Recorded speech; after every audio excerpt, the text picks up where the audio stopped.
কয়েকটা প্রথমে তুলে নিলাম, তারপর এই যে ভেতরের পুরটা তৈরি করেছি এটা আমি এর মধ্যে দিয়ে দেব। দেওয়ার পর এইভাবে আরেকটা ব্রেড নিয়ে এরকম বসিয়ে দেব। ব্রেড দিয়ে তৈরি করে ফেললাম দুর্দান্ত স্বাদের এই মিষ্টি। সমস্ত মিষ্টিগুলোই আমি তৈরি করে নিয়েছি। দেখুন, ব্রেড আর সামান্য কিছু উপকরণ দিয়ে আমি কিন্তু কত সুন্দর একটা দেখতে মিষ্টি তৈরি করেছি। এটা দেখতে যতটা সুন্দর হয়েছে, খেতে কিন্তু তার থেকেও অনেক গুণে ভালো।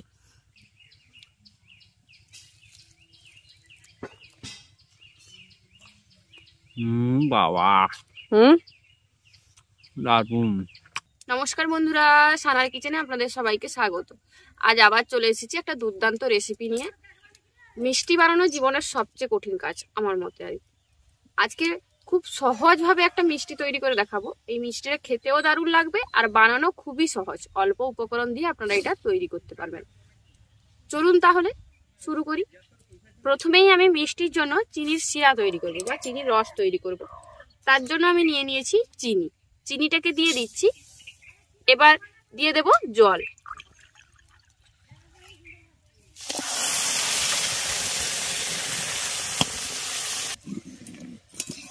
জলটা দেওয়ার পর চিনিটাকে খুব ভালোভাবে গলিয়ে নিয়েছি। এবার এটা ফুটে একটা চটচটে শিরা তৈরি করব। এটা ফুটতে ফুটতে আমি ব্রেড নিয়েছি, ব্রেডগুলোকে কেটে নেব।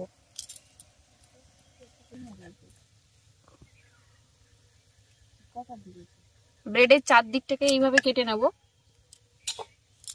তারপর এটাকে দু টুকরো করে নেব।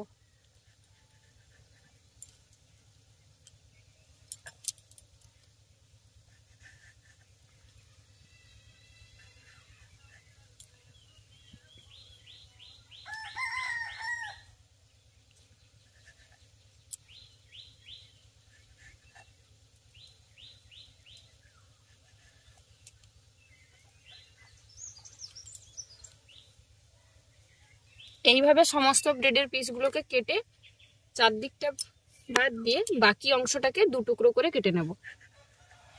এই চারদিকের ব্রাউন অংশটা কিন্তু ফেলে দেবো না। এটা দিয়ে ব্রেড ক্রাম্বস তৈরি করলে অন্যান্য রেসিপিতে যেগুলো ব্রেড ক্রাম্বস লাগে সেগুলোই ব্যবহার করব। সমস্ত ব্রেডগুলোকে কেটে নিয়েছি। এদিকে আমাদের চিনির রসটাও হয়ে গেছে।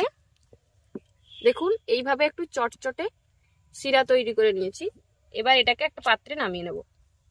এবার আমি যে ব্রেডের পিসগুলো কেটে নিয়েছি সেগুলোকে ভেজে নেব। তার জন্য তেল গরম করতে দিয়েছি। এবার তেলের মধ্যে এই ব্রেডের পিসগুলোকে দিয়ে দিচ্ছি।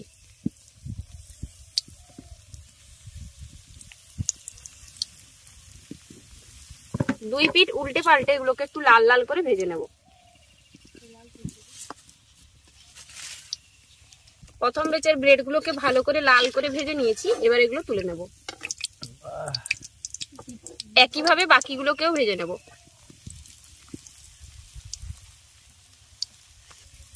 দুবারও ভাজা হয়ে গেল নাকি? হ্যাঁ। মিষ্টি কখন হয়ে গেল? হয়ে এলো বলো। কেন, তোর তো খাবার খুব ইচ্ছা। মিষ্টি একটু কম পছন্দ করি তো, ওই জন্য। আরে এটা তো লাল কালারের মিষ্টি, তুমি খাবে না তো? তুমি তো লাল কালো মিষ্টি খাও না, সাদা ছাড়া। সমস্ত ব্রেড গুলোকে ভেজে নিয়েছি।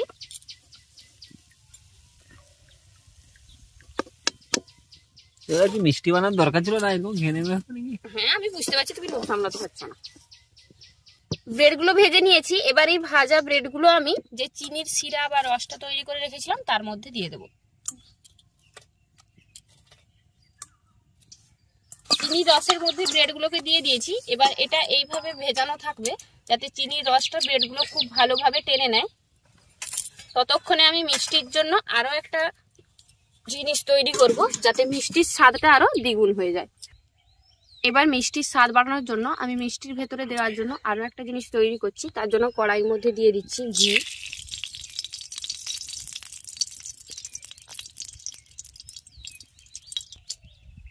এবার এই ঘিয়ের মধ্যে আমি দিয়ে দিচ্ছি কোরানো নারকেল। নারকেলটাকে আমি ঘিয়ে ভালো করে একটু ভেজে নেব।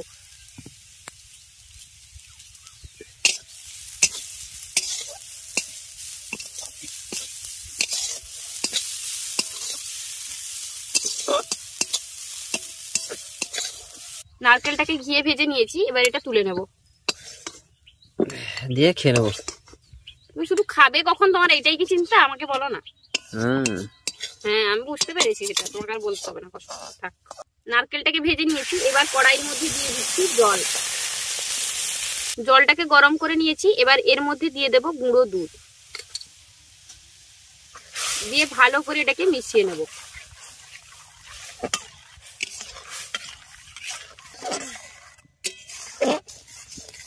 এবার এটাকে ফুটিয়ে নিয়ে ভালো করে একদম ঘন করে শুকনো করব।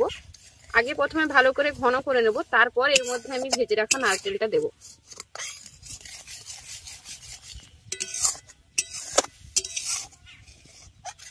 এটা কি পুর হচ্ছে? হ্যাঁ পুর হচ্ছে, মিষ্টির ভেতরে ক্রিম তৈরি হচ্ছে।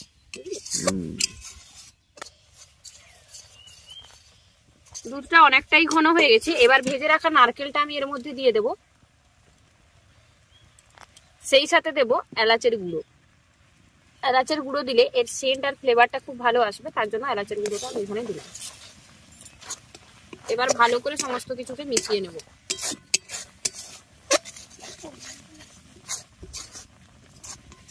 এইভাবে যদি নারকেলটা ব্যবহার করেন তাহলে কিন্তু এর স্বাদ ভালো আসবে, খেতে ভালো লাগবে, আর অল্প দুধ দিয়েই আপনারা এই রেসিপিটা তৈরি করতে পারবেন।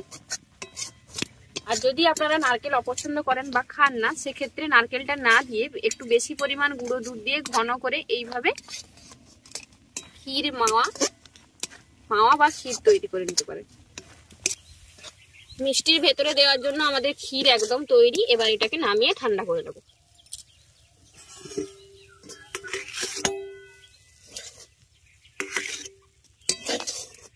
আমাদের ভেতরের পুরো তৈরি। এদিকে ব্রেড গুলো খুব ভালোভাবে চিনির শিরায় ডুবে ভালো করে চিনির শিরা বা রসটাকে টেনে নিয়েছে। এবার এগুলোকে এইভাবে একটু রসটাকে ঝরিয়ে নিয়ে তুলে নেব।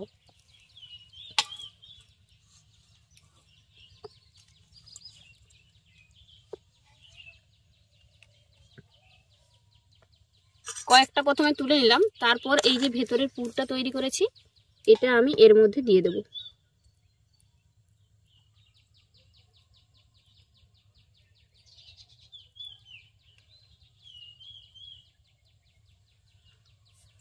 দেওয়ার পর এইভাবে আর একটা ব্রেড নিয়ে এরকম বসিয়ে দেব।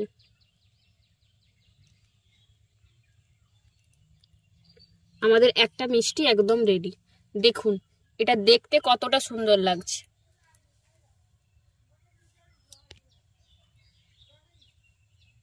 যখন মিষ্টিটা খাবেন তখন দেখবেন দুদিকটা একটু বেশি মিষ্টি লাগছে, তারপর মাঝখানে যেন মিষ্টিটা একটু হারিয়ে গিয়ে একটু আলাদা স্বাদ আসছে। একইভাবে সমস্তগুলোকে আমি তৈরি করব। প্রথমে একটা ব্রেডের ওপরে আমি এইভাবে মিষ্টির জন্য যে পুরোটা আমি তৈরি করে রেখেছিলাম একটা ব্রেডের ওপরে বসিয়ে দিয়ে আরেকটা ব্রেড তার উপরে এইভাবে দিয়ে দেব।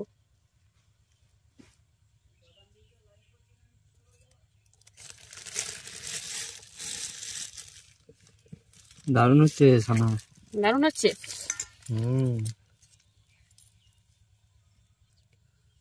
সমস্ত মিষ্টিগুলোকে একইভাবে আমি তৈরি করে নিচ্ছি, তারপর আপনাদের দেখাচ্ছি মিষ্টিগুলো দেখতে কতটা সুন্দর হয়েছে। ব্রেড দিয়ে তৈরি করে ফেললাম দুর্দান্ত স্বাদের এই মিষ্টি। সমস্ত মিষ্টিগুলোই আমি তৈরি করে নিয়েছি। দেখুন ব্রেড আর সামান্য কিছু উপকরণ দিয়ে আমি কিন্তু কত সুন্দর একটা দেখতে মিষ্টি তৈরি করেছি। এটা দেখতে যতটা সুন্দর হয়েছে খেতে কিন্তু তার থেকেও অনেক গুণে ভালো। খুব সহজেই আপনারা এই মিষ্টিটা তৈরি করতে পারেন, বানানো খুবই সহজ আর লাগে অল্প কিছু উপকরণ। আমাদের আজকের এই ব্রেড দিয়ে তৈরি করা মিষ্টি আপনাদের কেমন লাগলো অবশ্যই কমেন্ট করে জানাবেন। ভালো লাগলে বরাবরের মতো ভিডিওটিতে একটি লাইক করে আপনার ফ্রেন্ডস এবং ফ্যামিলির সঙ্গে ভিডিওটা শেয়ার করার অনুরোধ রইল। আর এই রেসিপিটা দেখে একবার ব্রেড দিয়ে এইভাবে মিষ্টি তৈরি করে দেখবেন, আর তৈরি করলে অবশ্যই কিন্তু আমাকে ফটো দেবেন আর কেমন লেগেছিল সেটাও কমেন্ট করে জানাবেন। আর যেসব বন্ধুরা এখনো আমাদের চ্যানেলটি সাবস্ক্রাইব করেনি প্লিজ চ্যানেলটি সাবস্ক্রাইব করে নেবেন। সেই সাথে যারা ফেসবুক পেজ দেখছেন তারা অবশ্যই ফেসবুক পেজটি ফলো করে নেবেন। আর যেসব বন্ধুরা এত সুন্দর সুন্দর কমেন্ট করে আমাদেরকে উৎসাহিত করছেন তাদেরকে অসংখ্য ধন্যবাদ জানাচ্ছি, কারণ আপনাদের এত সুন্দর সুন্দর কমেন্ট দিয়ে আমাদেরকে উৎসাহিত করে নতুন ভিডিও তৈরি করার জন্য। আর আপনারা আর কোন কোন রেসিপি দেখতে চান আমাকে কমেন্ট বক্সে কমেন্ট করে জানাবেন, আমি আপনাদের সেই রেসিপিগুলো দেওয়ার চেষ্টা করব। আজ তবে এই পর্যন্তই বন্ধুরা, আবার দেখা হবে অন্য কোনো রেসিপি নিয়ে। ভালো থাকবেন, সুস্থ থাকবেন। আর চলুন, মানে অনেকক্ষণ থেকেই তো ক্যামেরাম্যান ওয়েট করে আছেন, ওনাকে একটা মিষ্টি টেস্ট করিয়ে দিচ্ছি।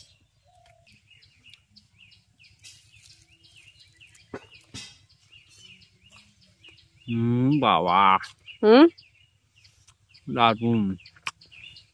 সবার উদ্দেশ্যে একটা কথা বলি, উনি কোনোদিনও লাল রঙের দেখতে বা কালো রঙের দেখতে মিষ্টি খান না, কারণ কালো রঙের মিষ্টি খেলে নাকি বাবু কালো হয়ে যাবেন।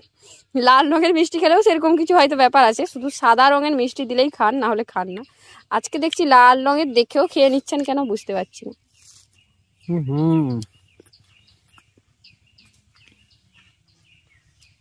কেমন হয়েছে? জাস্ট ফাটাফাটি না? চল। অসাধারণ, অসাধারণ রেসিপি, অসাধারণ। এত মিষ্টি খেয়েছি, এটা কিন্তু সেরা আমার কাছে লাগলো। মানে এমনি যে ছানা টানা দিয়ে এত কিছু মিষ্টি করা হয় তার থেকেও বেস্ট লেগেছে, কারণ মচমচে ভাবটাও আছে মিষ্টিটার মধ্যে, অবশ্যই। যেটা আমার ফেভারিট, মচমচে ভাব। তারপর মিষ্টি একদম মানে এক্সেস, একদম হাই ডোজের মিষ্টি আছে। হ্যাঁ, মিষ্টি আছে, মাঝখানে একটা যে পুরটা যে আমরা ব্যবহার করেছি সেটা অতিরিক্ত মিষ্টি না। স্বাদটাও লাগছে ভালো। তো আপনারাও বাড়িতে একবার ট্রাই করবেন, অবশ্যই কমেন্ট করে জানাবেন কেমন হয়েছে। আমার তো খুব ভালো লেগেছে, আপনারাও বানিয়ে বলবেন কেমন হয়েছে। আজ তো এই পর্যন্ত, ভালো থাকবেন, সুস্থ থাকবেন, টাটা।